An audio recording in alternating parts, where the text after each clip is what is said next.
It's safe, neutral, and built for readers who need orientation before they can understand the stakes. The compounding failure model. Across the United States, several well-documented systemic issues can intersect in ways that create severe hardship for families. These issues are individually common, but their combination can produce outcomes that feel extraordinary. 1. Economic impossibility. Many incarcerated people earn extremely low wages, often cents per hour. When child support orders continue during incarceration, debt can accumulate rapidly. This is a known national pattern. And 2. Notification breakdowns. Courts and agencies sometimes fail to provide adequate notice to people who are incarcerated.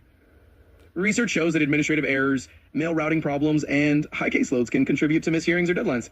3. Procedural exclusion. When someone doesn't receive notice, they may be absent from proceedings that affect their rights. This can lead to outcomes they had no meaningful opportunity to influence.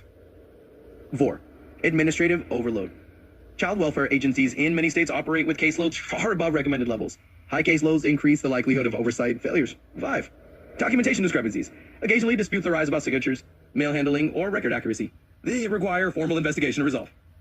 Why this matters. When these factors combine, the result can be a cascade of consequences that no single policy intended, but that nonetheless shape our lives. This educational framing helps the public understand how systems can fail, without making claims about any specific case.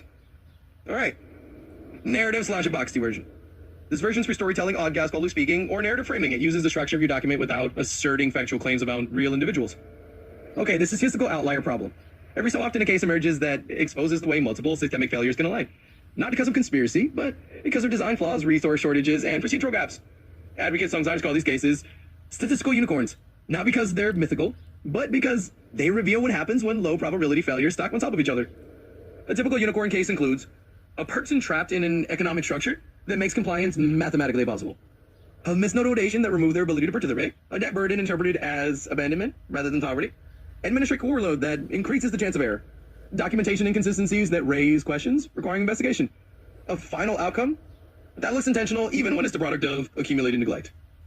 These cases matter because they show the architecture of systemic harm, not just the emotional impact. They teach the public that what looked like a personal failure is often a structural one.